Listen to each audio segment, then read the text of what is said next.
Hey everybody, welcome back to the channel. Smoggy Spectre here, and today we're going to show you how to defeat every single boss in every tower in PALWORLD. We're going to show you some of the late game strategies as well as the early game strategies for the first two, and how to defeat the last three as they considerably ramp up in difficulty.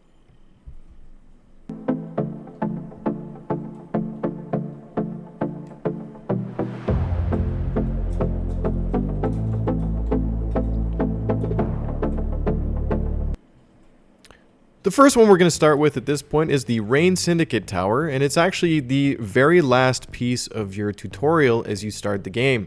It's very close by to where you actually start in that church, so we're facing off here against Zoe and Grizzbolt. Grizzbolt is the electric type, and the hard counter for that is ground.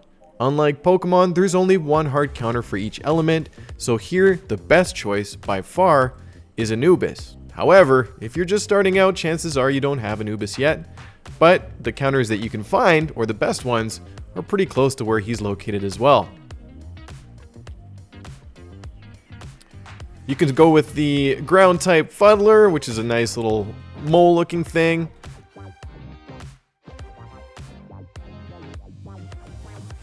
You can also go with my personal favorite, not just for farming, but in terms of design he's pretty cool, a Digtoise. They do some pretty good DPS early on, and you can catch them around level 18, 19, 20. And they're right around the desert area, close to the Shrine of the Winged Tyrant, where you can fight Wyvern.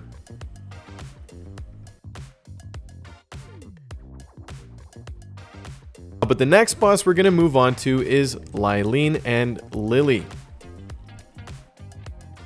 Boss tower can be found in the area of 246-45. It is a bit of a mini snow biome, so make sure that you are bringing cold resistant armor when you go to face them. Now Lyleen is pure grass type, so the hard counter here is going to be fire damage. And the best counters that you can use are Faleris, which you can find in the Sanctuary Beyond the Desert, Jormuntide Ignis, which you can find in the Sanctuary Beyond the Volcano, as well as Blazamut, which is a boss you can fight in the volcano. Chances are you're not going to be at that point early game, and that's okay.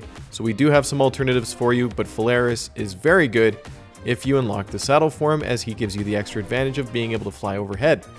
Jormuntide Ignis, or the Cake Snake, is also one of the strongest fire types, and if you're lucky, you'll be able to find an egg in the volcano high up if you search there. If not, you'll find them readily spawning around 40 to 45 in the sanctuary above the volcano on that little island.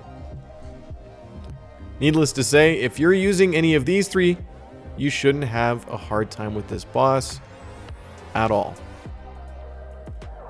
If you also unlock Blazamut's saddle, you'll be able to utilize his abilities routinely and regularly without any global cooldown. This means that you'll be able to use Fireball, Ignis Rage, and Ignis Breath, immediately hop off, and he will not have those on the cooldown. So you can use those abilities in rapid succession for a ton of extra DPS.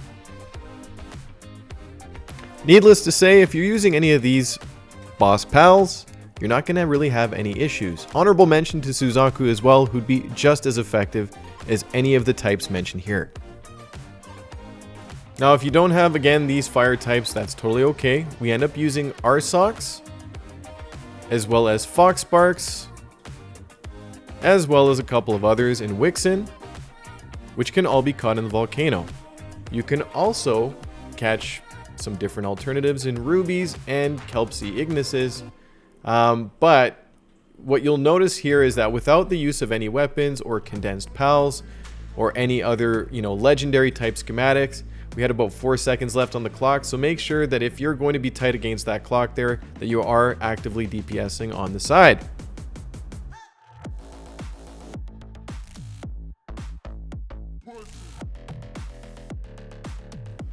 Next fight we're going to be challenging here is going to be Orserk and Axel. And Orserk, unlike his surroundings, is not a fire type, but it is the tower in the volcano. He is a dragon and lightning type, so his hard counter is actually two things. Ground type with our trusty Anubis, and ice. The best counter for this is probably Frostallion.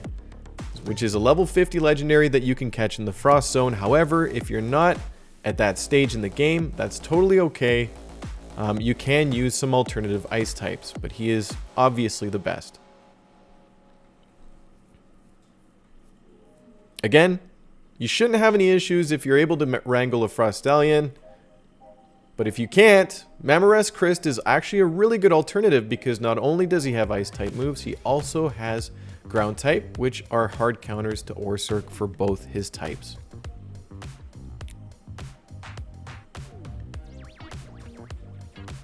The same could be said about Reptiro Christ, and you can find all of these in the Frost Zone.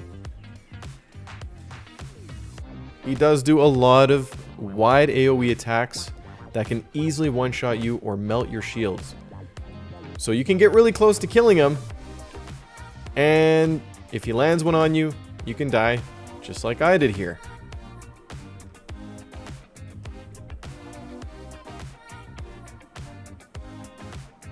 Assuming that you're able to understand his attack patterns and dodge everything appropriately, you should be able to beat this boss with the proper typing, but he is slated and recommended for around level 35 plus.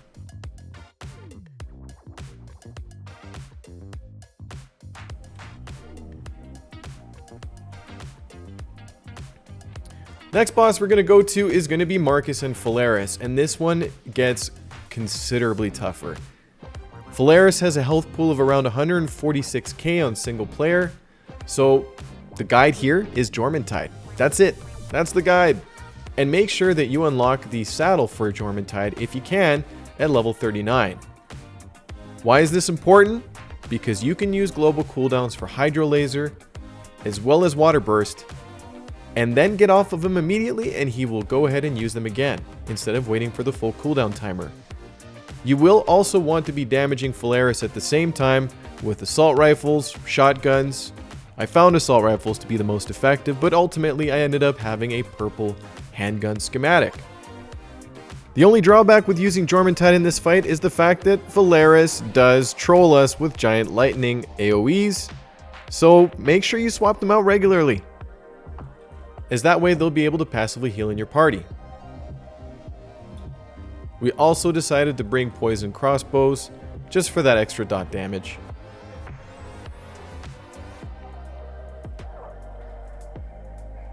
This boss, being the second last boss in the game, is definitely a challenge and ramps up in difficulty from the previous three, so make sure that you do come prepared with plenty of ammo, as well as be ready for a few attempts.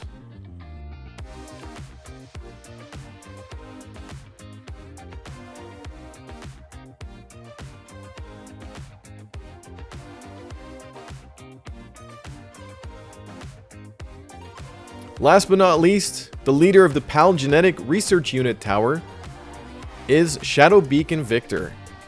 And this fight is not easy one bit.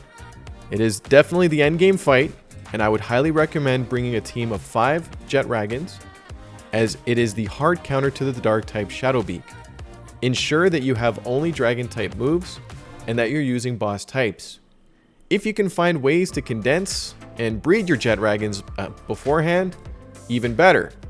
And if you want to use Pal Souls, I wouldn't discourage you from doing that as well.